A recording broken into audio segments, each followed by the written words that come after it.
Welcome. We are so glad you're here. I'm Catherine Kangany, Executive Director of Jewish Historical Society of Michigan.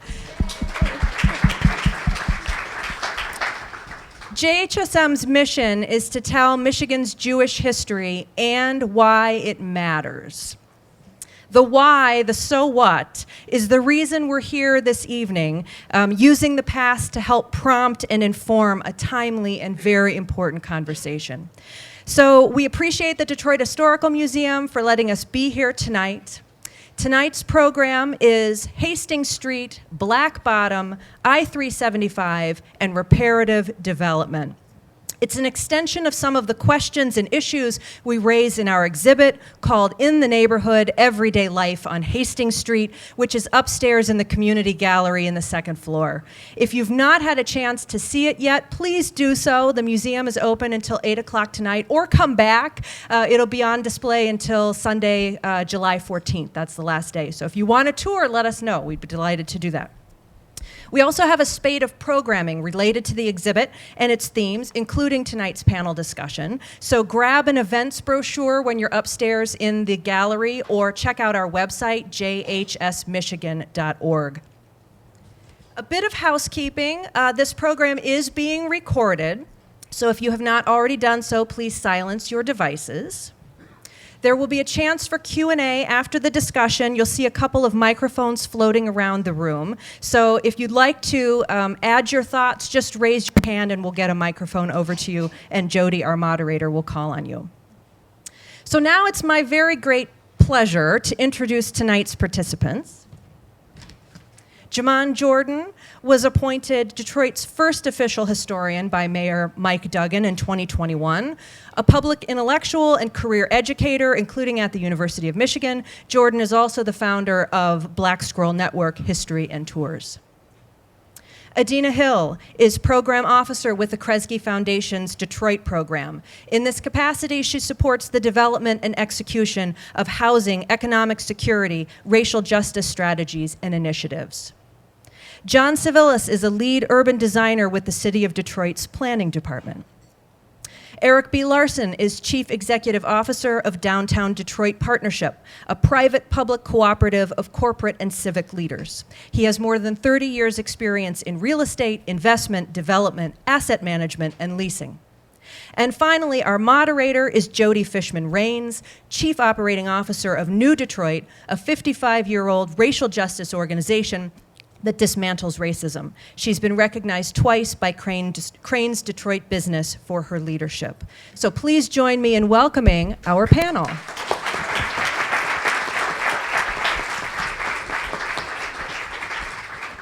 Thank you, Katie, and thank you for the Jewish Historical Society of Michigan and the Detroit Historical Museum for hosting this panel tonight and for inviting me to put together a topic that I really was interested in learning more about, and I assume you're all interested in learning more about, which is why you're here, and thank you all for coming. This is an amazing turnout. So at New Detroit, so I think I kind of bridged the Jewish community and what's happening in Detroit. I used to work for the Jewish Federation. I ran the Jewish Fund, and when I met Jeannie and she asked me to put together this panel, I was really, really excited about the opportunity. How do we bridge these histories, Jewish history, Black history, and then the future of development? And as the COO at New Detroit, we're really interested in equitable development. We have a program called Just Place, where we're working on public spaces. Can you all hear me? Public spaces and how we bring equitable development principles into public spaces, whether it's built development or we're working with the Detroit Parks Coalition on even in our parks and other kinds of public spaces. So I am really excited to hear from these panelists tonight to learn more about reparative development, but also equitable development and how we bridge our history with our future in this city, which has such a rich history.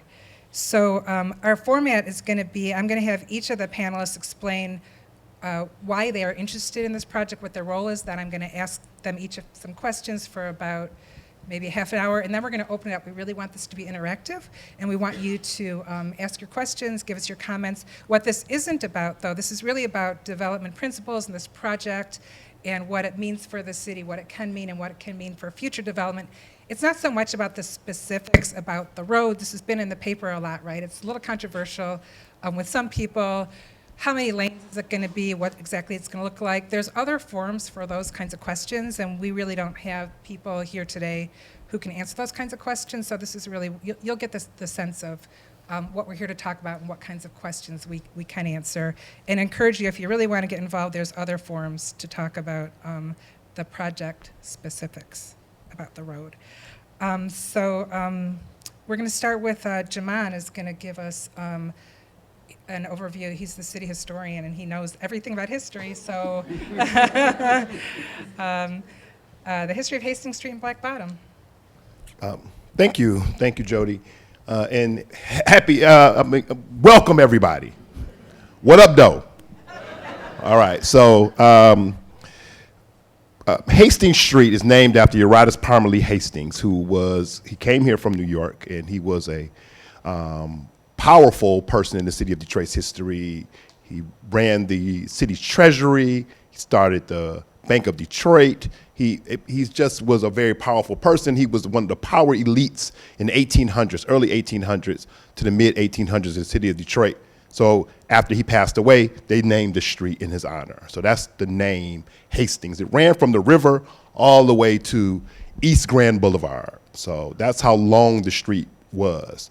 If you go down to the riverfront now, there's a street called Schweitzer Place.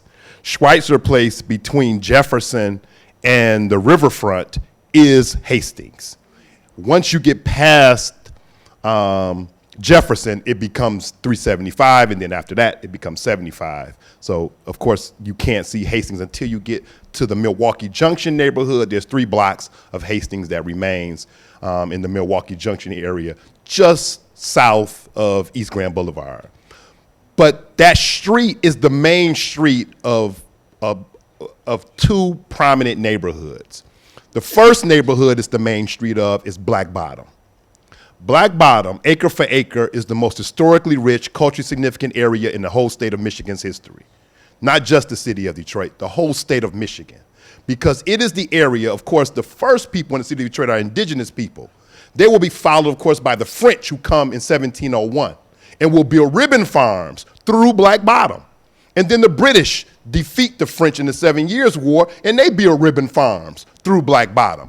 And then immigrants began coming to the city of Detroit, Irish immigrants. Before they start moving on the west side to Corktown, they're living in Black Bottom. They're living in that lower east side neighborhood. It's called Black Bottom because of this dark, rich soil that the French are taking advantage of that soil to build their ribbon farms through.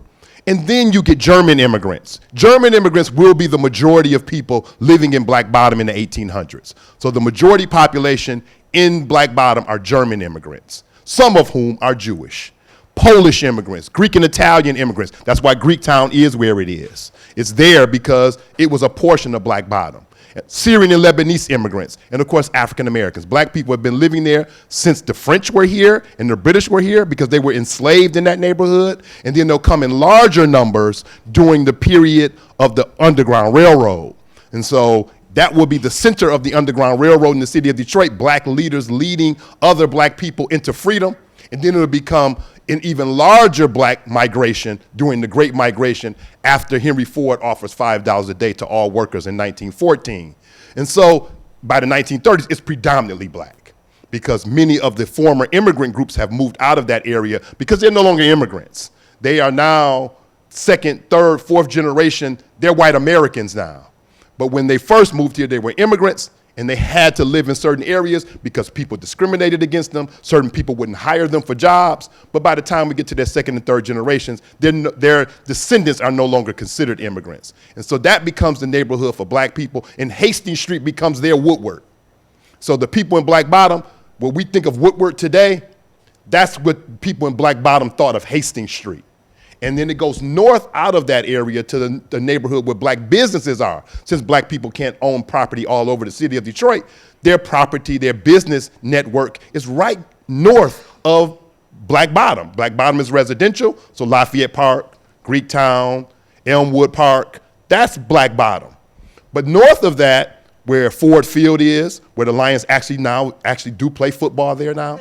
The Tigers, where they are, where 36th District Court is, and of course where the freeway is, 75 freeway. That's Paradise Valley. That's the black business and entertainment district in the city of Detroit. And by the 1920s, there's 350 black-owned businesses there, and they're all hugging against Hastings Street. But before African Americans had this business strip, many of these businesses were Jewish businesses. And African American migration in and around the city of Detroit follows Jewish migration in and around the city of Detroit, because they're the group of people that are the longest held out of predominantly white communities. So out of course, African Americans would be the very last group of people who would be allowed in certain neighborhoods. But just before them, it is Jewish Americans. And so as they're moving out, there's nobody left for them to rent, sell, or lease to. Irish Americans can go in other places. They've been considered white longer. Italian, Greek Americans, they can go to other places. Of course, the French and British are not even considered that anymore. They're just considered Americans. And now you have Jewish people who are moving north and west. They're moving north to the area known as the North End. They're moving west to the 12th Dexter Linwood neighborhood. And eventually they're moving to the far northwest side of the city of Detroit, the 7 mile, 8 mile, Myers, Greenfield, that neighborhood. And then eventually outside of the city of Detroit. And African Americans are following Jewish migration in and around the city of Detroit. They're living together the longest in the city of Detroit in the Black Bottom, North End, and 12th Dexter Linwood neighborhoods. And so that history, because of all the different groups of people who live there and all of the institutions that come out of that history, and that street, Hastings Street being the main street where everybody, their businesses and their institutions are either on that street or trying to hug as close to that street as possible. Because of that, it's the most historically rich, culturally significant area in the state of Michigan's history. Thank you.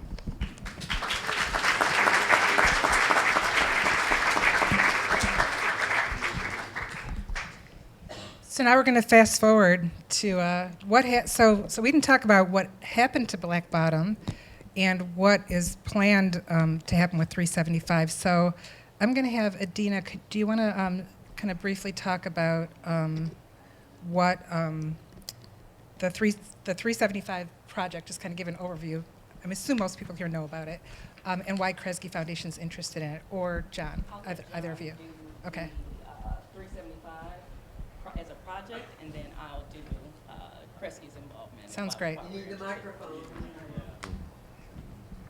So we're going to start with John Sivills is going to talk about the city's interest and the plans for the 375 redevelopment, and then we'll move it to Adena. We'll talk about the Kresge Foundation's interest in the project, and Downtown Detroit Partnership, Eric, will talk about how they are partnering with Kresge Foundation on this and what it means for development to them.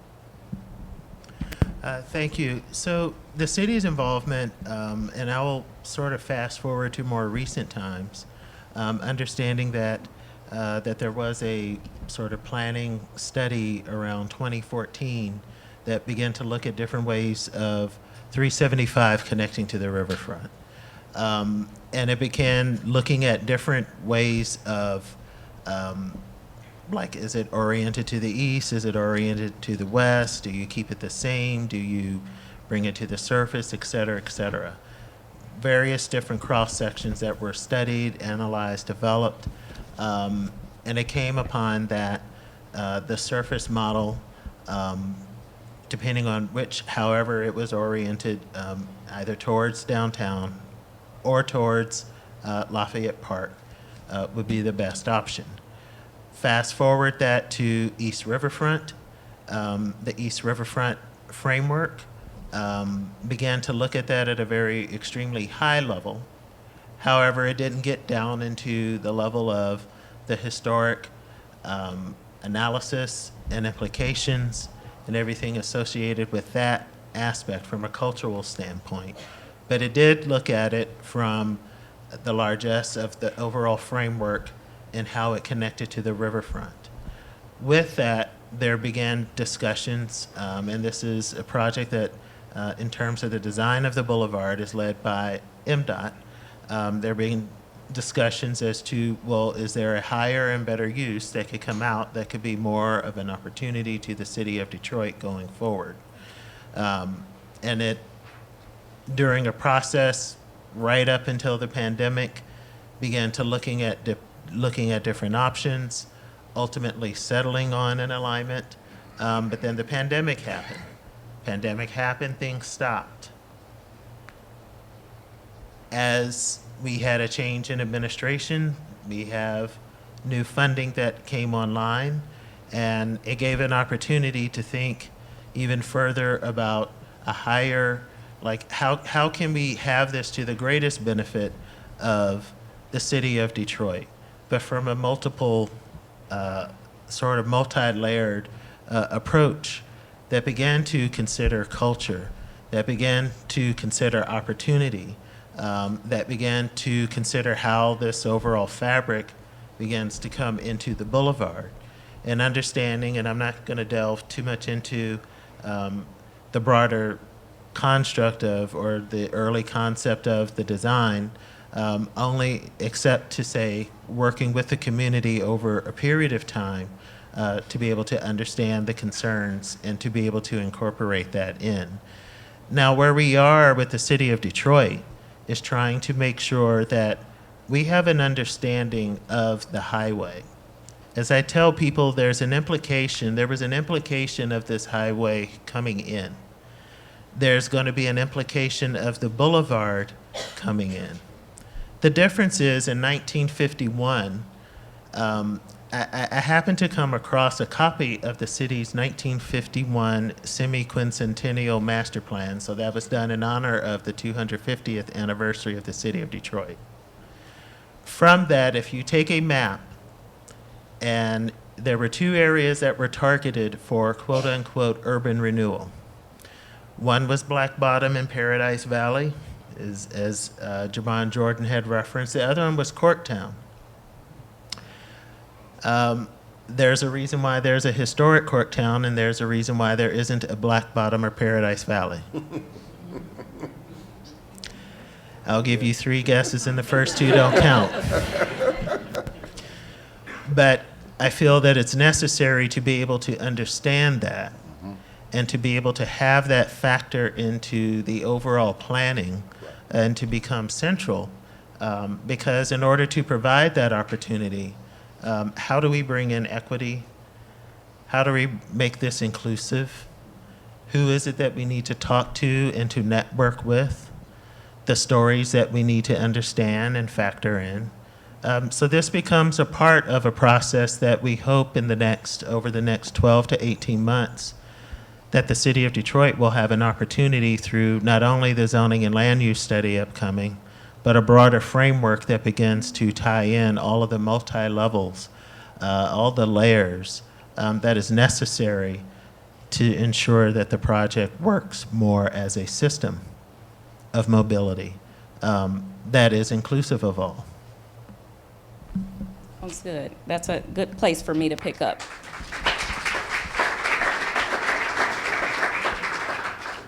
As a program officer for the Kresge Foundation, I sit in a seat where I manage a portfolio of housing and economic mobility centered grants and projects. So the work that the foundation is primarily engaged in around the country, but very specifically and deeply in Detroit, is around advancing equity and opportunities for low-income, middle-income individuals.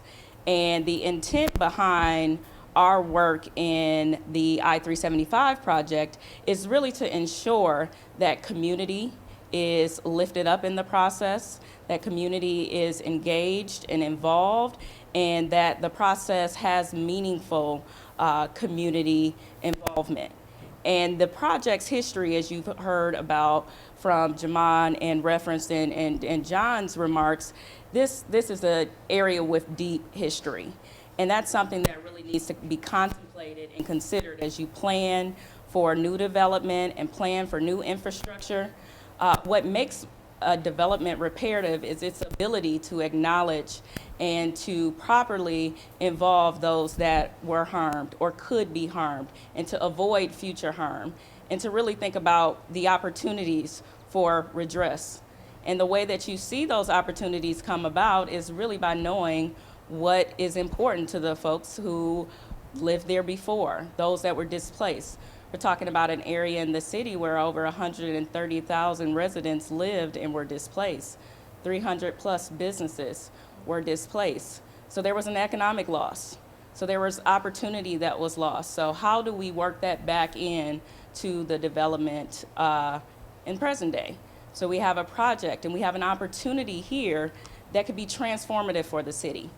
The projects that are occurring across the country has the federal government's attention. You know, we have aging infrastructure across the country related to urban renewal. And in most cases, in the urban renewal context, these highways went through and decimated primarily Black, primarily Latino communities. So when we think about how do we advance opportunity in those situations, it's really centering the folks who were harmed and identifying ways in which they can benefit from the project in its present form. So if we're bringing the highway to grade, we're gonna make it a boulevard, that's gonna open up opportunity here in Detroit. We're gonna have access land that comes into play. So a 9-lane highway may be reduced to 6-lane boulevard with lots of available acreage. Now Detroit, we're no shortage of vacant parcels in the greater downtown area. But really this is an opportunity for us to catalyze the market, to be able to bring residential back into the downtown area and to offer up opportunities for Black businesses to return to downtown. So really create an opportunity that floats all boats in this case, where the highway with urban renewal came in and decimated neighborhoods. Those residents had no say. They didn't say, oh yes, I'm going to move to the next segregated location. Oh yes, I'm fine with not being compensated at all for that relocation. No one signed up for that. So to allow folks who were harmed and their descendants to have a say in what comes next, I think is an important part of the process. To memorialize the history that we see upstairs, the shared history of Jewish and Black residents here in Detroit, to talk about that past and be able to memorialize some of that within the context of new development is an important opportunity that we do not want to miss. But the opportunity is transformative. This is a once in a generation opportunity. Highways last a long time. We haven't been able to do this for the folks who live there.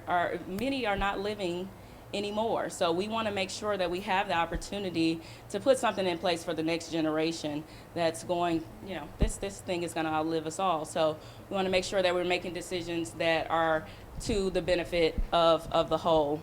And that's what we mean by equitable development. And that's what we mean by reparative development.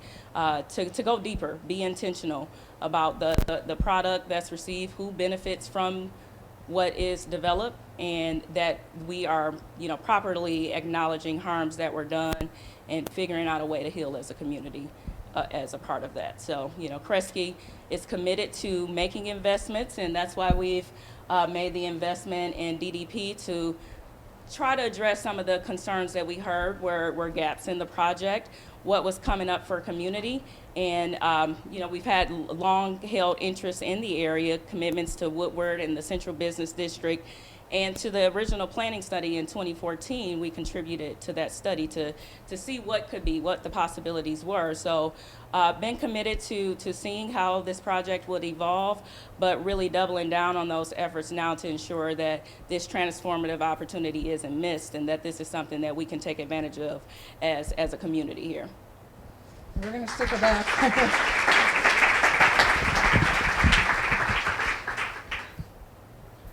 Well, we'll circle back and hear more. We're going to dig deeper into these concepts. But yeah, Eric, so how did DDP get involved, and what's your role here? Well, I think Adena actually, put it in the best light. this has been an incredible honor for the Downtown Detroit Partnership. We are a 100-year organization. We've been stewarding the downtown that entire 100 years, and when opportunities like this, I thought you were saying my mic wasn't working. When opportunities like this come up, it is very important for our organization to not only lean in, but to really step back, understand, and listen. And so a lot of what we were doing up until this point was trying to better understand and listen to what has happened not only over the last 20 years, because actually this project has been sort of on the books and in consideration for the last 20 years. It started with an aging bridge consideration by MDOT, and then now has obviously transformed into something that is much more significant, much more visionary, and quite frankly, much more impactful. But for us as an organization, we are continuing to try and understand how the core of our city is evolving. It's evolving not only from a business consideration, but also from a resident and visitor perspective. And as Adena said, for us, it's all about making sure that that evolution continues to be accessible and inclusive, which isn't always easy in a marketplace like a core of a downtown that is often driven by market rate forces, especially in the business community. So for us, spending time really understanding what the past meant, what the past harms were, and what the opportunity in the future looks like was where we kicked off. We through the support of the Kresge Foundation, were able to bring a series of consultants in. We have an urban planning group that is part of our consulting team. We have a traffic engineering consultant that's part of our team, and then also an economic impact and overall community assessment consultant that's part of our team. And with those three components, we have started to look at not only what MDOT has already proposed and designed, but also, more importantly, what the community ultimately wants. And so for us, part of what was missing, and I think for Kresge as well, in this process has been as a really genuine vision from the community. There has been a lot of visions around what this could be, and part of the confusion, I think, is the fact that this project has evolved from over the 20 years, and so it is a combination of a lot of different perspectives, a lot of different needs, some of which are infrastructure, some of which are community, but there was never a grounded sort of vision within the community that said this is exactly what we're trying to achieve. And we're now catching up to that. I mean, what John Sivills has talked about in terms of where the city is headed, the framework plan is going to do a lot for that. The 31 acres that are created by the additional, the boulevarding of this roadbed needs to be really considered. Not only is it an opportunity to recapture some value and potentially return some of that value to the community that was impacted, but it also is land that can be actually a part of the history, a part of telling the story, a part of actually creating a place that people can come back to and respect and can understand and can learn from. So for us, it was as much about not only making sure that the design was as good as it can be, because as Adena said, this is a once-in-a-generation opportunity, and for us to lose this opportunity and not make sure that we are pushing ourselves to do as best a job as we can would be a mistake.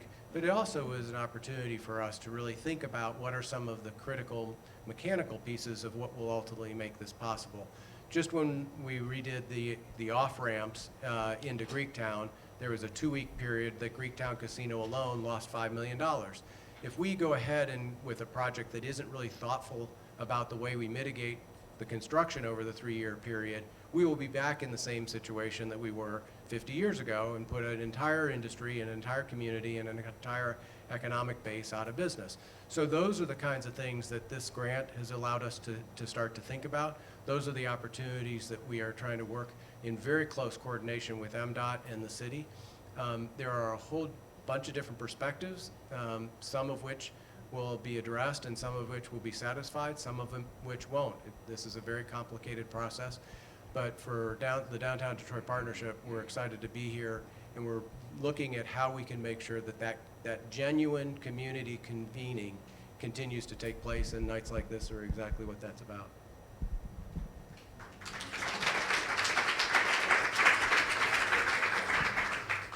And I don't know if everyone here knows much about downtown Detroit. Do you want to just give a quick elevator pitch? Who is downtown? I should have asked you to say No, that that's first. fine. I mean, Who's so downtown Detroit? as I said, we're a 100-year-old organization.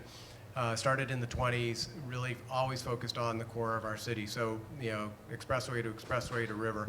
It's a 1.1 square mile. A lot of the things that we do, we hope can be replicated in other parts of the city. We partner with the city, and quite frankly, are often an extension of the city in many ways, not only through the services that we provide, but also the spaces that we maintain and manage and activate. So we activate 7 of the primary public spaces in the core of the downtown, Campus Martius being the 300th birthday gift to the city of Detroit, which we designed, built, and now activate, as well as a number of other parks throughout the downtown. We, are involved in obviously lots of the larger events. The draft, just now having left was, not only something that we were actively engaged in, but was also taking place in the public spaces that we're responsible for and stewarding. But also, we run the Downtown Business Improvement Zone, which is a series of over 100 ambassadors that are doing the clean, safe, and inviting kinds of services throughout the downtown, making sure that we continue to augment the city services that are so important to making sure that it's a good place to make an investment or spend some time. And then we also do these kinds of things like the I-375, I-75 project, where we're advocating for what is ultimately really good design, really good urban design, but also what is really good policy.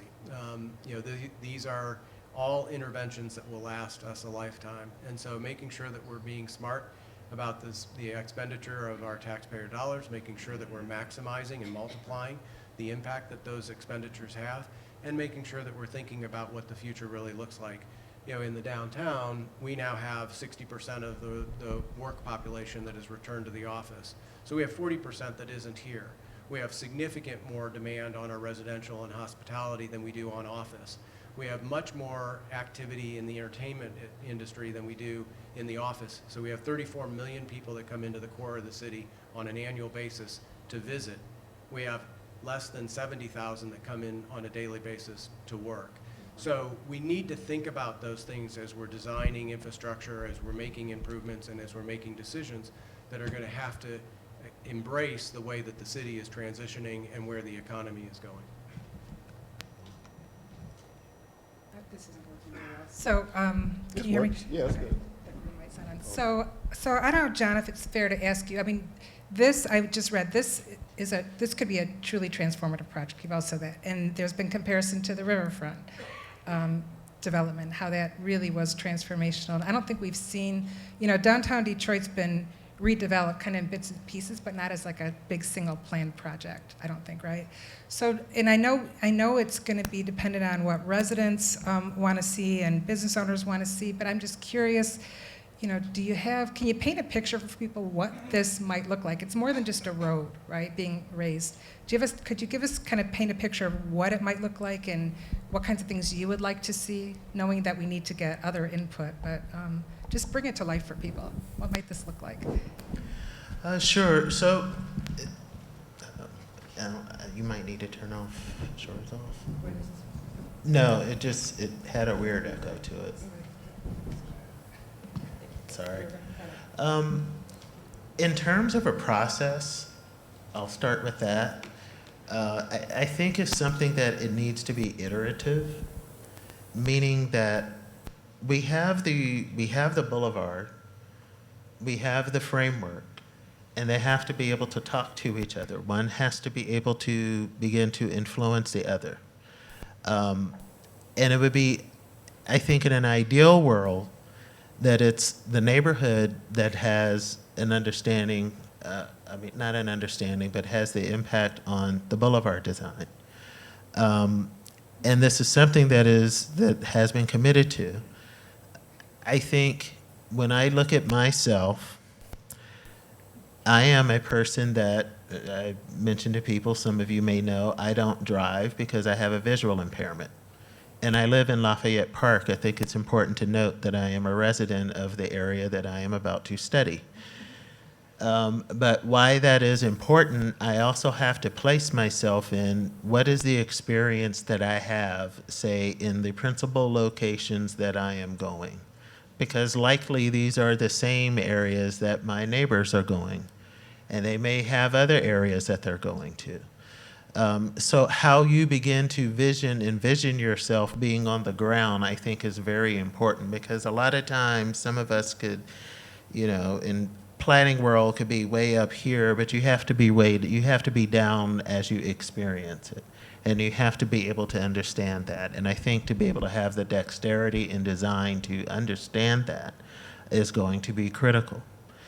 I think you also have to understand what is open space. We may also have to understand what is black space.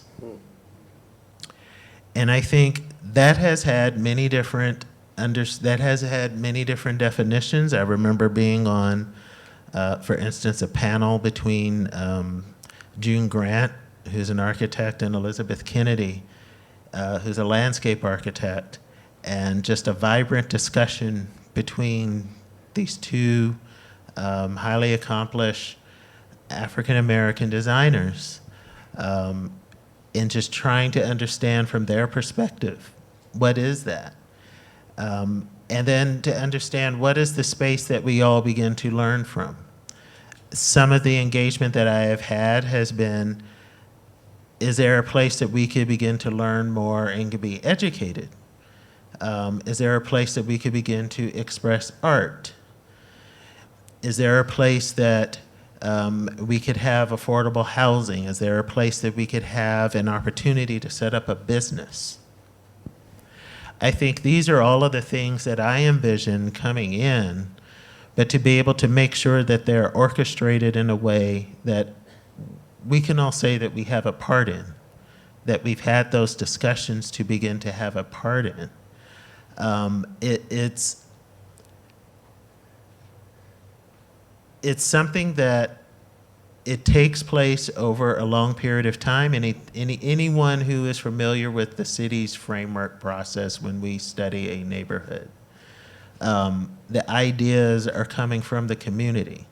We may go in with these ideas, and I've mentioned them in sort of almost micro detail, but it's not necessarily saying this goes here, this goes here, this goes here, but it's something to say these things are having to be considered. Because it's important to understand what your environment is. But I think the main thing is starting at the level that you feel safe, starting at the level that is environmentally aware and sustainable, that has an opportunity for growth, an opportunity for play, and an opportunity to think, and an opportunity to express. Yeah, Jodee, I would just, if I could just add on to that, because John, I think you're absolutely right. And I think the really interesting thing about this is it sort of feels like it's two pieces. You have the boulevard that needs to be, much more, sort of humanized, safe, and really accessible. It also allows for the kinds of visions that John was just expressing, 31 acres. There's an awful lot of equity that can be created through the potential opportunities that land alone projects in lots of different ways. But you also have some significant major holdings. I mean, so the Bedrock Real Estate, which is Dan Gilbert's real estate, has the old jail site, that's 13 acres. Ford Field, which is 20 years old, and that, believe it or not, is old in sports stadiums, is thinking about how they can sort of unlock the fact that they're landlocked, and what does that look like as the entertainment demands continue to grow.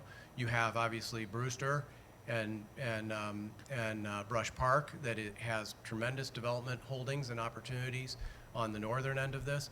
So there are large scale opportunities and considerations, and then there is obviously all of the very local, small, historic components that have to be all fit together. And so it's a fascinating sort of back and forth in terms of what are you trying to actually achieve, what ultimately is the balance, and how do we make sure that we're making the right compromises, because no matter what we do, it's going to be a compromise.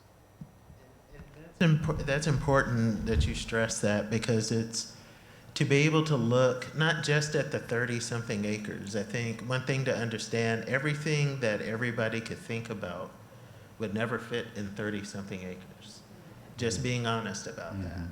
But you can think about, well, how as either a mobility system or how as an opportunity area that is in support of how you actually live near the area or in the area, that comes into play that's equally as important as to what happens in the 30-something acres. And this is where the framework, the broader framework, begins to come into play. Just for that reason, in and of itself, and just understanding that broader fabric. I was going to wait till we got to the questions to say what I'm going to say now, but I just don't want it to go. If no one asks that question, I don't want it to go unsaid, and I might forget later. As I get older, I start forgetting stuff.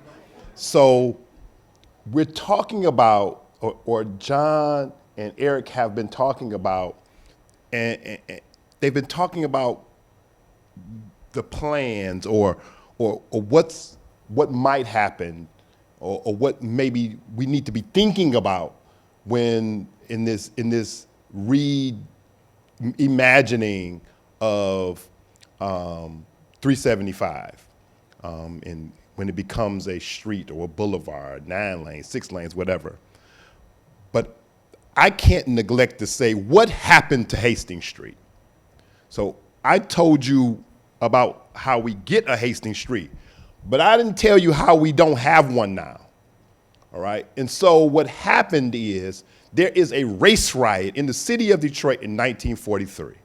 It is a race riot. It is black people and white people fighting each other, killing one another in the streets, all right? So there are 34 people who would die in that race riot. 9 of those people who would die in that race riot are white citizens, white residents of the city of Detroit, and they're killed by African Americans. 7 of those residents will be African Americans who were killed by white residents, white Detroiters. So it's a race riot. It's almost even on the streets. 17 African Americans are killed by members of the Detroit Police Department. No whites are killed by members of the Detroit Police Department. That's the difference in the race riot, is that the police are involved and they've chosen a side. After that race riot is over, there's a discussion about what should happen. That discussion includes wide swathes of the city, the Lower East Side, Cass Corridor, Corktown. There's discussions about redesigning all of it. But of course, there are two committees will be created. One by the governor, he'll do a committee to study the cause of the race riot, and one by the city, Edward Jeffries is the mayor, who would study the cause of the race riot. Both committees blame the black community. Both committees overwhelmingly blame the black community. The state one is far worse than the city one, but even the city one blames the black community mostly. The state one even blames the NAACP for the race riot. So now developers are discussing with the mayor, Edward Jeffries, plans to do something about this neighborhood, expanding the central business district of downtown Detroit and creating more residential area, not the overcrowded black community that existed. And so this is known as the Kresge redevelopment plan. And it's the urban renewal project of Edward Jeffries first. He's the mayor. The city tears down a couple of structures, but the city doesn't have the money in 1944, in 1945, and then the city council approves it in 1946, the plan of Edward Jeffries. The city doesn't have the money to do this, so it will take the federal government in 1949, when they passed the National Housing Act of 1949, being pressured by cities all over the country, because cities have been suffering since the Great Depression and since World War II. They haven't built enough new structures for the residents. There's a whole bunch of things that need to be done. So the cities have pressured Truman to do something about this. America is funding the Marshall Plan to rebuild Europe, where the cities in America are saying, hey, what about us? And so Truman passed the National Housing Act of 1949, so now cities all over the country are getting money to destroy old structures. Some places it's called urban renewal, some places it's called slum clearance. Black people in Detroit call it urban renewal, Negro removal. And so now the city has the money, but now Edward Jeffries is no longer the mayor. There's a little short period where Eugene Van Antwerp is the mayor, but now Cobo is the mayor. Albert Cobo wins the 1949 election, and he runs largely a racially charged campaign. And he's basically fighting a war that we would have thought would be over after the Supreme Court ruled that racial restrictive housing covenants cannot be enforced by the government. But Cobo is saying, I'm going for it. And so he wins in 1949. He becomes the mayor, is inaugurated in 1950. And so now the city has the money that Jeffries wanted, but Cobo has. And he began using that money to destroy Black Bottom. Not a freeway yet, but just destroying the Lower East Side area that we now know as Lafayette Park. And so that place is flattened, cleared, and then the federal government approves more funds for cities. Eisenhower is the president now, for interstate highways. Cobo is still the mayor. He approves the destruction of Hastings Street. All right, the city, the state, and the federal government funding it approved the destruction of Hastings Street to build in the Black Bottom area 375, and then once you get north of Black Bottom, it is the 75 freeway. We call it the Chrysler.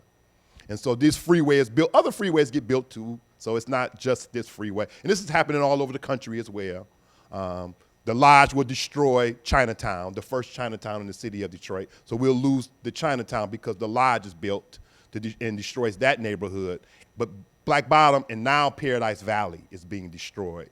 What's left of Black Bottom, be clear, Black Bottom is mostly gone to build Lafayette Park. But now the main street, Hastings Street, is being destroyed. And now we're going to begin discussing what to do with Paradise Valley. And so we lose both of those by 63, 64 when the freeway opens. So you've lost Hastings Street, you've been lost Black Bottom, or at least a big portion of it, the Lafayette Park neighborhood. Now you've lost Hastings Street, now you've lost Paradise Valley. And so there's all kinds of fights to stop this, but no one listens. This is a group of people who do not have the political power to stop what's happening. The group, when Corktown and Cass Corridor are part of the urban renewal project too. But somehow Cass Corridor is taken off of the urban renewal project. So Cass Corridor will remain, and a freeway will cut through Corktown, but would not destroy Corktown. And so Corktown is highly affected by a freeway, but not destroyed. Black Bottom is fully destroyed by the building of 375, and that begins the destruction of Paradise Valley. So that's what happened. So now we're talking about what's going to happen. I needed you to know what happened.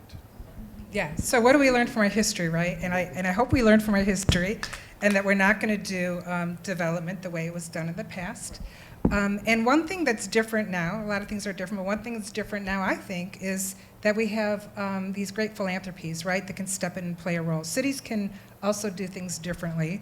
But there's a unique role for philanthropy that I don't think maybe a lot of people don't know about. I used to work in philanthropy, so I'm familiar, but it's a little bit mystical. So I'm wondering, for a lot of people, I'm wondering, Adena, if you can talk about, what is the unique role of philanthropy to make sure that our development, or to help make sure, or what role do you play in development? I think philanthropy has a unique role because we do have flexible dollars, right? So, you go into a situation where you have city funds, federal funds, state funds, and they're really prescriptive. It needs to be like this. It can only be used for this. But with philanthropic dollars, there's generally more flexibility. So you can really be more creative and kind of push the envelope around what's possible. So that's what allows us to be able to provide a grant to DDP, to do the research, to think more broadly about the work. It also provides us with tremendous convening power. So to be able to pull together a wide swath of individuals who might be interested in an issue, and to really think deeply about what it means to be reparative, who is harmed, who is benefiting, and to provide that kind of collective knowledge and space. And that's not an opportunity, I think, that is just inherent in every type of development scenario. So I think philanthropy can lend its capacity there.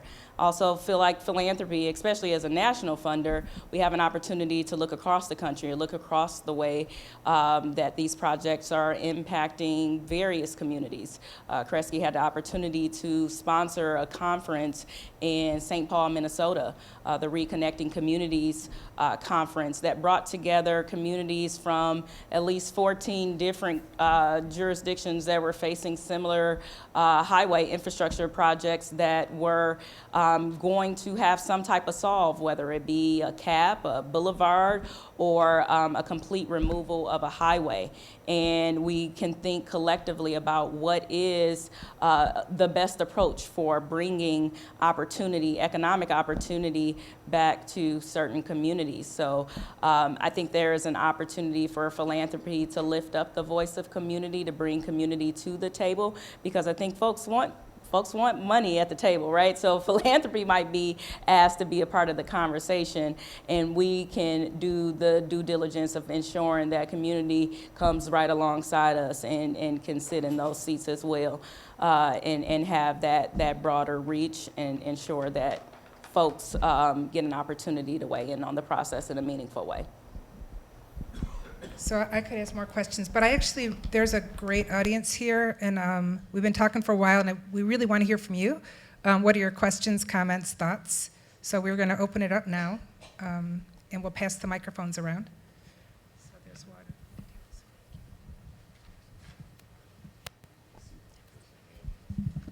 If nobody else will speak, everybody knows I'll always talk. Good afternoon. I'm Harriet Saperstein, and I've worked both on the riverfront for the city, Highland Park, and on Woodward Avenue. And no one has mentioned the new game that's just come in, which is GM announcing that it's leaving Renaissance Center. And we cannot talk about 375 without recognizing how it was designed to take cars to Renaissance Center, not people. Okay, and what are we going to do now? Because now we have a whole set of buildings, as far as I'm concerned, very badly designed, that are closed. They're closed in. That's the way they were designed. And we are trying to open up the road and that. But now it's a bigger game even than it was just a couple of weeks ago. And I'd welcome some comments, particularly from you, Jamon, or from our downtown person, on how do we deal with that issue as we also think about what we do with the transportation and the cars and the people it has affected, it is affecting, and it will affect. So I'll talk about the history part, but I won't talk about what's going to happen now with GM's move to down the road from the Renaissance Center to the new Hudson site. But just a little bit of the history. Of course, the freeways, what they did, the building of freeways all over the country, overwhelmingly affected African American communities. They affected all communities. So let's be clear. Freeways affected all communities. They broke up communities. But there is a even higher destruction of African American neighborhoods all over the country with building interstate highways. In many cases, it's because they are the group of people that don't have the political power to stop these freeways. And so that's what ends up happening. And so when the freeway gets built between 1959, the federal government legislation goes in 1956, but they begin construction on the I-375 and 75 freeway in 1959 and opens up between 63 and 64. When that happens, it is there, but what it's facilitating is the move to suburbs. And so it's facilitating, of course, more auto and car usage, and it's helping the auto industry control transit in the city of Detroit. So we don't get the mass public transit that we ought to have gotten because of the proliferation of freeways. You're supposed to get in the car to go everywhere you want to go shopping, to go to the malls, to go home if you live in the suburbs, to go to the businesses who are also moving outside of the city of Detroit, and you're getting to them also by freeways. So it facilitates a decline in the city of Detroit. It is not building the city of Detroit, these freeways. They're really helping to push people out of the city of Detroit and have them, even if they come to the city of Detroit to work, they can come, go straight to their job and leave right out and never stop at a bakery, a shop, a store, or anything else and contribute anything financially to the growth of the city of Detroit. They can drive straight into a freeway. There's no little stores on the freeway. There's no little gas stations on the freeway. There's no little donut shops. There's no Dutch girl on the freeway. So you can go straight in and go straight out. So the freeways are facilitating that. And then by the time we get to the Renaissance Center, which is called that because Detroit is on a decline, so you're building this Renaissance Center to try to bring some businesses back. Henry Ford II, the Deuce, pays for this. Him and other private folks get involved to build this. And they don't build it with taxpayer dollars, which is how much development happens today. So they don't do it, it's privately funded. They build this building, but it's a fortress. You don't know how to get in. And once you get in, you don't know where to go. You make a wrong turn in one of them towers and you don't know where you at. So it's an architectural monstrosity and it doesn't end up being successful. And so when GM buys the building, they try to open up as much as possible. They remove those big berms, that big fortress wall on Jefferson. That's like a great thing they did that. They open up the front and they open up the back. They put cars in the front, they put cars in the center, in the bottom. They are trying to do something with this building that it's only so much you can do with those towers. But my guess is it wasn't successful with them either. That would be my guess. And part of the reason it's not successful is the architecture of the building, which you can't get out of unless you just tear it down and start all over again. And they did as much as they possibly could. And so now what we're wondering is what's going to happen with that structure. If they move out, what's going to happen with that structure? And all of us are wondering the same thing.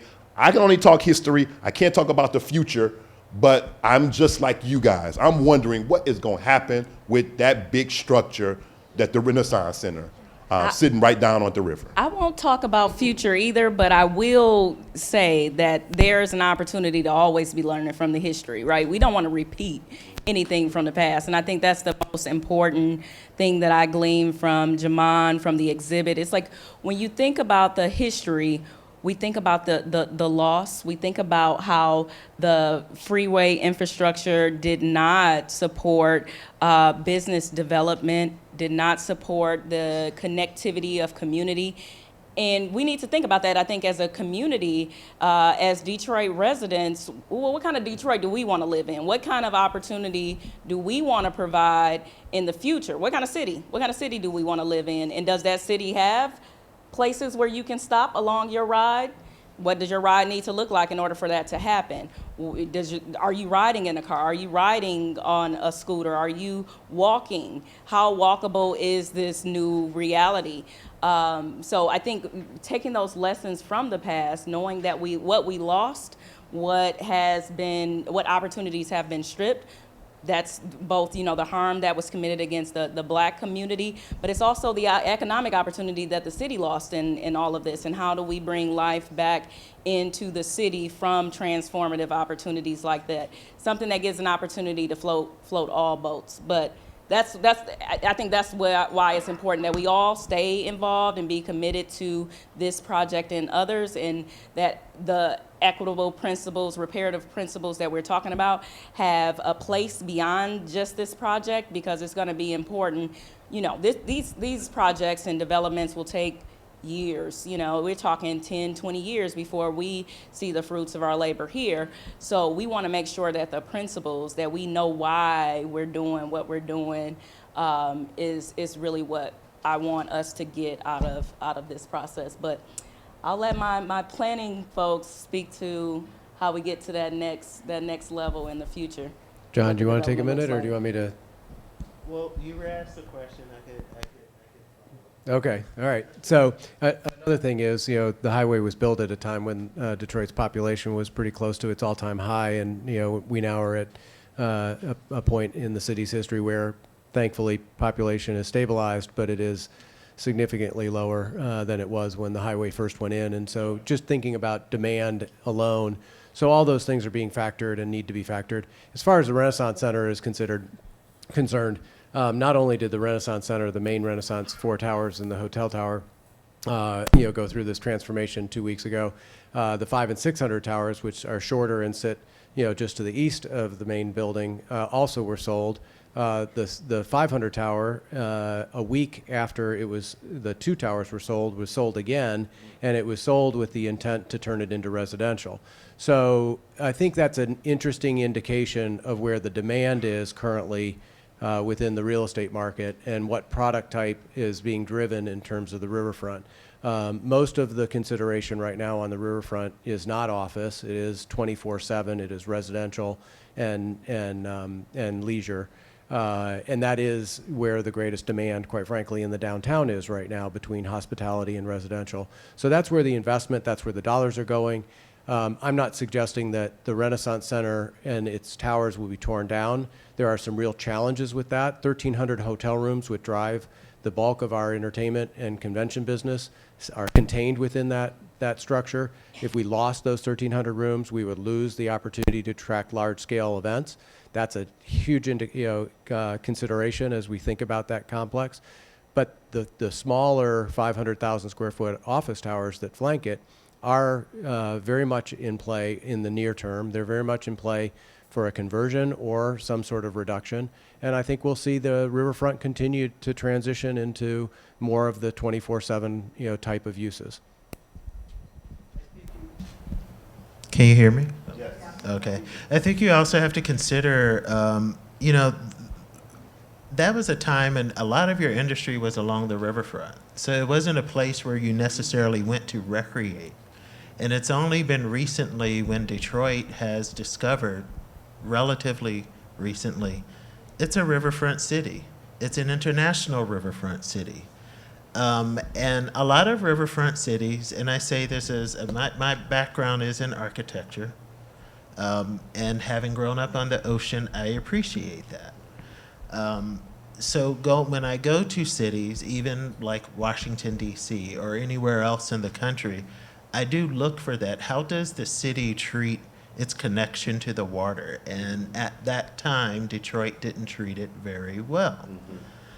And even with the opportunities of the Boulevard project, you also probably will have to rethink how Jefferson is. Mm-hmm. How this complex meets Jefferson is pretty much how this was constructed. At that point, Jefferson is at its widest point. And the fortress, like at the beginning, reflects that.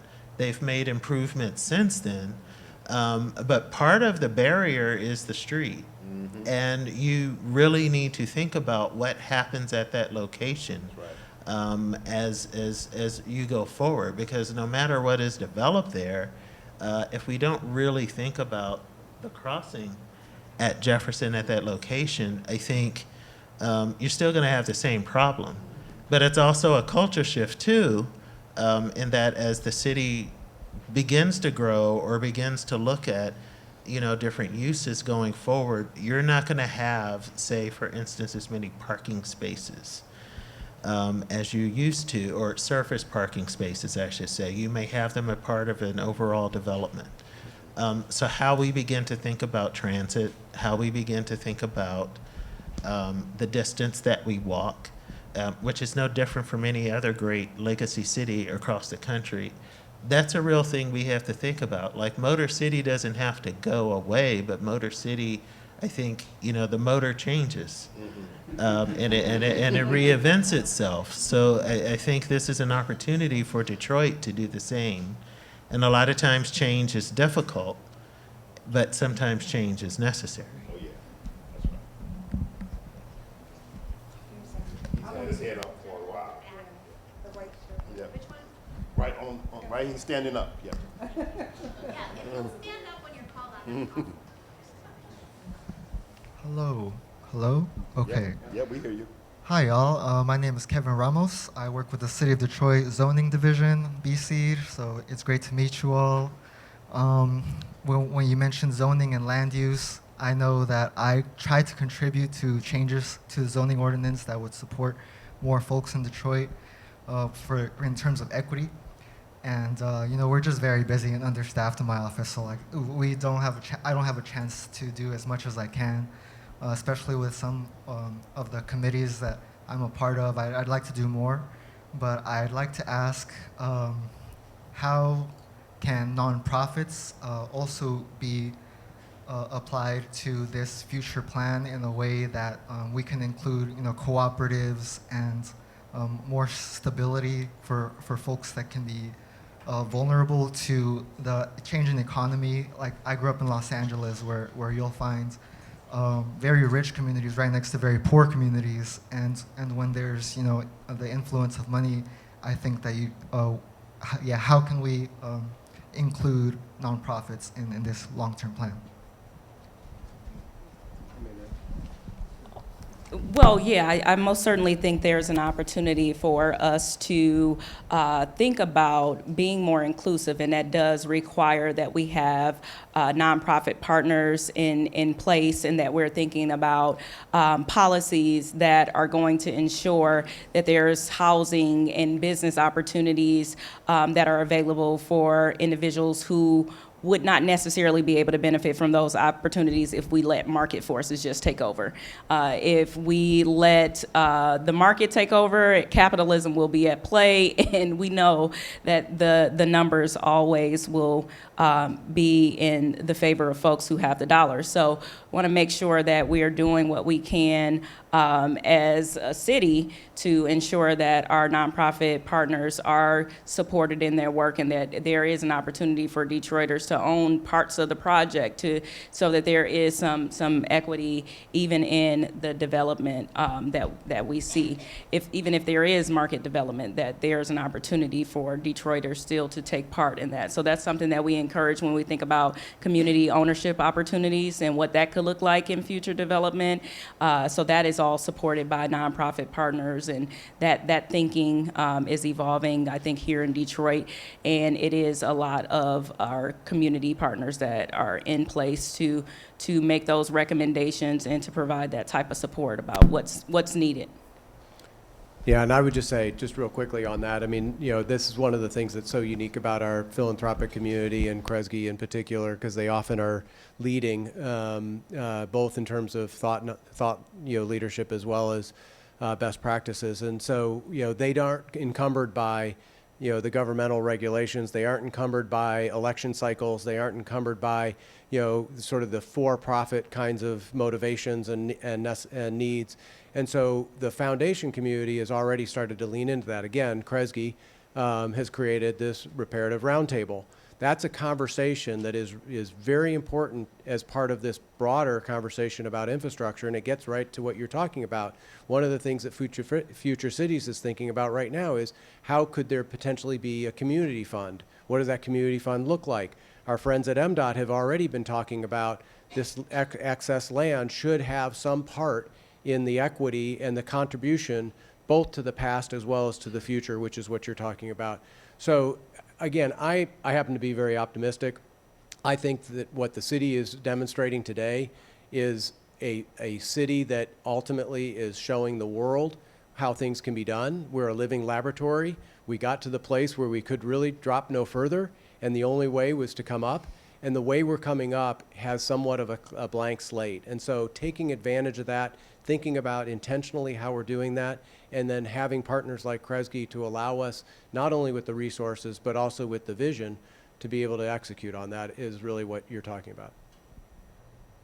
We have time for like 2 more questions. Good evening. My name is Mike Kresge. My wife and I grew up in Detroit, still have 313 phone numbers, and but I do have a historical question that I hope you can answer. Corktown and Black Bottom were geographically about the same distance from Woodward. Yet, and Corktown had lots of frame houses. So was there a significant difference in the quality of the infrastructure between Corktown and Black Bottom? Were the buildings as well maintained? Was there any rationale for going after Black Bottom and not Corktown other than racial? Corktown homes, if you go to Corktown today, Corktown is the oldest still existing neighborhood in the city of Detroit. All right, so it is, Black Bottom would have been older, but Black Bottom no longer exists. So Corktown is the oldest still existing. If you go to Corktown today and you look at many of the homes, large portions of the Corktown neighborhood, those are the same homes that existed in Black Bottom. They're exactly the same. They're built exactly the same kind of houses, exactly the same kind of materials, exactly the same kind of sizes. You're looking at what Black Bottom looked like before it was destroyed. So no, it's not a significant difference in what Corktown was like and the structures that existed in Corktown and still exist in Corktown and what existed in Black Bottom. So the destruction of Black Bottom is largely about race. It is largely about what happened after the race riot in 1943 and the two powerful institutions, the state government and the city government, creating commissions that blame the black community for that. And so this is the response to the race riot, is the redevelopment of that whole neighborhood. Now we're not quite sure if Jeffries had stayed mayor and what he would have done once he got the money to destroy Black Bottom. Would he have taken more federal funds to recreate a neighborhood for working class and low income people so the Black Bottom residents could have come back? We don't know. Edward Jeffries is not the mayor. Cobo takes the money to destroy Black Bottom from the federal government. The federal government offers more money to the city to build new structures for working class people and low income people to come back, which means the Black Bottom residents would have been able to come back because the majority of them are working class and low income. Cobo refuses any federal funds to rebuild anything for working class and low income people. The only development he's going to support is private development. So you get Lafayette Park, and Lafayette Park is not built for low income and working class people. And so we don't know if Jeffries would have done the same thing or if he had done something different, but we know what Cobo did, and we know what Cobo was about. We know what he ran on. We know the people who supported him. We know the neighborhood associations and improvement associations, that's what they called themselves, who supported him. So we know that it's largely about race. And I just want to put on my new Detroit soapbox here. And so just, it's important to understand, we all really have to educate ourselves. Really almost nothing in the city can be understood if you don't understand the systemic racism and the implications of it. We're not talking about bigotry and prejudice, and it's not always intentional, but it is, our whole country and our city and our systems are built on racism, and we need to understand that. We really need to understand that so that we can understand how to undo that going forward. And just to illustrate that, to your question, the housing department, HUD at the time, and it might have had a different name as a federal agency, they have certain standards in which they would declare an area to be a slum. And that would make it a candidate for urban renewal. So when I was talking earlier about you had Corktown and you had Black Bottom, and there's a reason why there's a historic Corktown and there's a reason why there isn't a Black Bottom, going back to what Jamon Jordan was saying, same standard applied to both neighborhoods. The difference became race. So just to even further emphasize that is something to think about.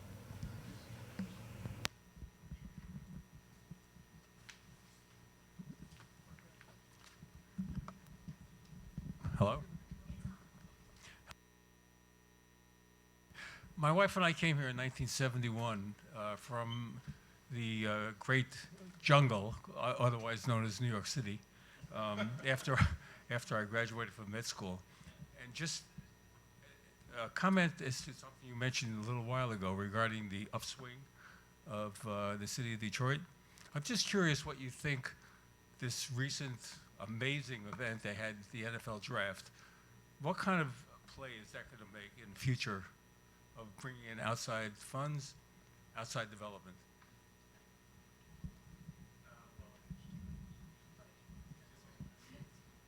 It's all right. I think I turned it off. Our hope is obviously that not only the local exposure that we had, because we found that once people get here, they realize Detroit is very different than the image and the perspective that people have if they haven't been here. So I think we changed a lot of perceptions by just getting over 200,000 people from all 50 states and internationally here over that, not including the 3/4 that came from the greater 5-county region. So significant, I think, opportunity to change perception through that. We also had over 60 million people watching it over 3 days on 8 different stations, 24/7. Most of those stories were being told about Detroit and being able to highlight Detroit in a way that I don't think much of the world really views Detroit often. So it was extremely positive. The impact that it had on the NFL was very significant. The NFL has never experienced a city that has been as organized and, quite frankly, as hospitable as Detroit was. So there were a lot of wins for us during that event. It doesn't supplement the need to do this every day and to wake up and continue to drive results, but I do think we're at a really interesting inflection point, and I think that Detroit is absolutely being looked at, one, a bit under a microscope, which I think is what John had suggested, but also in a very different light. We're seeing city after city. I mean, this last 2 weeks alone, we had 4 cities from around the country that came to visit Detroit to understand what we're doing, why it's working, what has worked, what hasn't worked, and compare notes. And that is not uncommon. We're seeing multiples of these kinds of visits throughout the year. So I think we're on a really interesting track. But Jodee, I just would say real quick on the I-375 a couple things. One, MDOT has released its design build RFP, and we'll be finalizing the selection on the team that will help them on that. That's going to be a whole nother opportunity for MDOT to continue the public engagement, and it's going to be an important time for all of us to engage. John, Sivills, and the city have released their RFP for the framework plan. Again, once those teams are on board, another incredible opportunity for the community to engage and to have input and to actually continue to drive results that reflect the community. And then from a Downtown Detroit partnership, we're finishing up our peer review of the existing work that MDOT has done on 375. We're excited to be able to continue to coordinate and work with MDOT and the city on what those results and what some of those recommendations and opportunities unveil. But we also are working, again, because of Kresge's generosity and faith in us, on another study on 75. Again, all this stuff links. Every bit of what we're doing from an infrastructure standpoint and investment, whether it's public infrastructure like the Joe Louis Greenways, or federal and state infrastructure like 375, all has to connect. It all has to be thought of sort of in the same light, and it all has to be coordinated. So I think we've got a huge opportunity here over the next few months to continue to engage. So I know I said 2 more questions, but we have the room until 8, and I see a lot of hands, so let's just take a couple more questions. And if you have to leave, you can leave, but we do have the room till 8. So let's go with Marcia. Wait, where do you have one? Oh. This one's here. Okay, go here. Yeah, sorry, Marcia. Over here for Hello, my name is Amara. I'm a high school senior, and I'm from Detroit. And so I'm hearing a lot of discussion about how automobile infrastructure has kind of created a lot of the conditions that we see in Detroit, especially pertaining to the way communities have been structured and destroyed. And I'm kind of wondering what plans are or ideas are surrounding moving towards more sustainable and community-based transportation infrastructure. We don't have a subway system, even though a lot of major cities like New York, Chicago, Philadelphia do have subway systems. And right now, we really just have the Q line and the People Mover, which are very concentrated to downtown. So I guess I'm wondering how do you guys look at plans to create more community-based and sustainable transportation? What does that look like? How do we preserve the community we already have? How do we make sure that it's equitable, especially as a city that's already kind of facing gentrification? And what does that kind of look like to you guys? That's a whole other panel discussion. That's a great question. Anybody here feel, because we don't have transportation experts, can anybody take that? Yeah, it's a very good question. The one thing I will say, the city has been exploring just different opportunities for that to happen. It's also something that would need to happen with our neighbors surrounding as well. It's a regional. It's very much is a regional question, and I think there have been many attempts over the years, decades, to try and realize that. It's interesting from a point, at one time, Detroit probably had the most robust transportation system that you could find.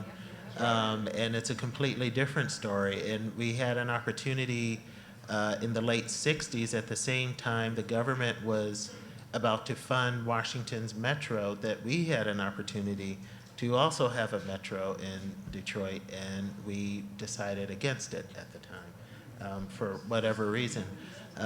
So to be continued. Yeah, but is what I could say. But I mean, John, there are a couple things. One, we're probably never going to go the subway route because it's billions of dollars, and transportation, both in terms of autonomy and other things, are going to change the way that works anyway. So if you had that investment already, you'd continue to build on that and you'd make that investment. But going forward, again, this is another place that the city can lead.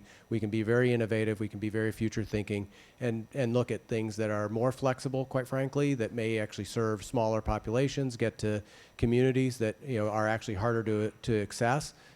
With what would be a more expensive fixed rail kind of solution.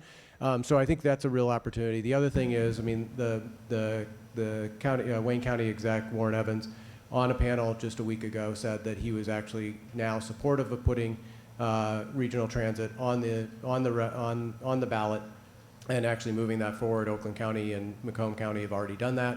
So we're getting some real traction around regional transit and RTA. So there are some things that are happening. It's happening too slow, but there are some things that are happening. It will definitely take all of us. It'll take significant amount of dollars as well. But I do think we're thinking about it differently. And again, not to be Pollyannish or too hopeful, it's a big lift, but we're moving in the right direction. And good point to mention that it's not just about having a subway. That isn't necessarily the panacea. But there are many different ways of thinking of a more sustainable transportation network.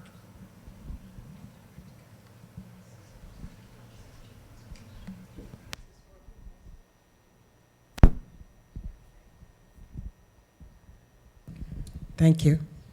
My name is Marcia Philpott. I am also known as Marcia Music. I am a writer.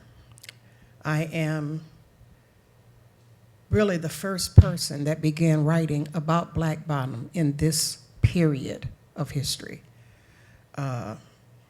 Starting in the late 2000s. In 2008, I began to publish the first writings on Black Bottom, which began to bring Black Bottom to public attention here in Detroit after many years of not any discussion about it, in which I called it Detroit's Atlantis, because it was like a lost city. And I wanted to bring it back to memory, and I wanted to do that because my own father's business, he was a record shop man, was lost in the destruction of Hastings Street. And that is how I come personally to be involved in this and associated with the Black Bottom issue. I am also very honored to be one of the co-curators of this exhibit of Jewish people on Hastings Street. And I am very honored to have participated in that project, in this project, along with Jamon. I am also a part of what is called the Detroit, no, what are we called? What is this thing I'm in? What is this thing? The Detroit Reparative Roundtable Advisory Committee, is that what it's called? You know how these organizations are. And I just wanted to say that the young lady, the student, brought up an interesting point. And just for the purpose of this event, I want to say that creating a 6-lane highway in an area is incongruous with having the type of walkability, social space, etc., that we're talking about. They are in complete odds with one another. We've already talked about crossing Jefferson. If you think crossing Jefferson is a problem, just think about what that's going to be like, trying to cross that. So I don't know if it's never too late to stop making grave errors that will last for generations, such as the one we find ourselves saddled with now. It may even be that somehow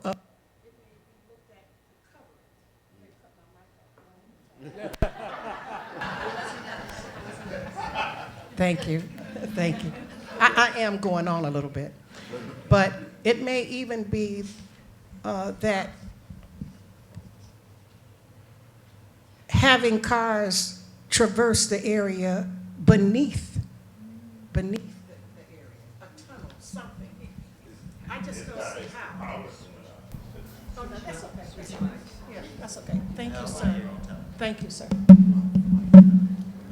But anyway, these are I'm telling you that these are some of the issues that we are grappling with, because this is hallowed ground, hallowed ground. This is an area that was the repository of a great section of the Black community, a great section of the Jewish community, of other people of other nationalities. It is the pot from which Detroit, the soup of Detroit was made. And so I just want everyone to know that these are very serious issues that are being grappled with, because beneath it all, you have just the impulse of money and capital and all of these other pressures that are being brought to bear. And the bottom line is that we now have another whole nother community, the one that replaced the one that was gone, and now they too will be victimized if we are not very, very careful.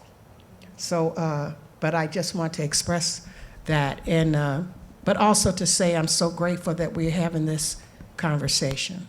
Thank you.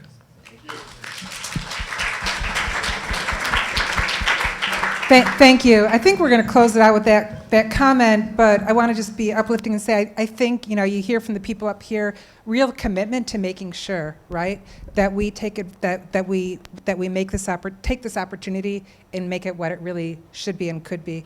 So I hope you have confidence, people here. And I just actually want to ask for those, how do people stay updated on this? Because I know you can read about what MDOT's doing, but like all these wonderful things that you're doing, the engagement and how the plan is progressing. Is there a website or a place people can go? I'm fine. I mean, there are a number of different places to link in, and I'm happy to help make some of those connections. DowntownDetroit.org. We have a landing page for 375. We have the ability to add your email address, and then we'll add you to the communications and the conversations. MDOT also has various convenings, and so does John at the city. So we can make sure that those opportunities get to you. But obviously, DowntownDetroit.org if you want to sign up, and we'll get you some additional information. And the same with the city of Detroit at detroitmi.gov/I375 /. We have a section that not only connects back to the MDOT website, but that goes more into an explanation as to what the framework is intended to be, as well as the upcoming zoning and land use study, the more focused study that we're about to have before council as a contract for their consideration. So, and we do welcome your participation. Any questions that you may have, my information is also on the website, but you could email me at Sivills, J-S-I-V as in Victor, I-L-L-S-J at DetroitMI.gov. And again, my name is John Sivills.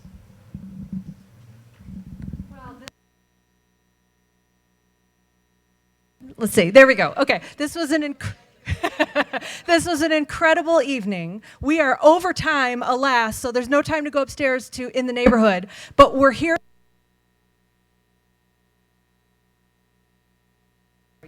Thank you. And please join me in thanking our wonderful panelists and moderator. This was unbelievable. We're going to be thinking about these comments and questions for a long time. So thank you all for coming. We'll see you next time.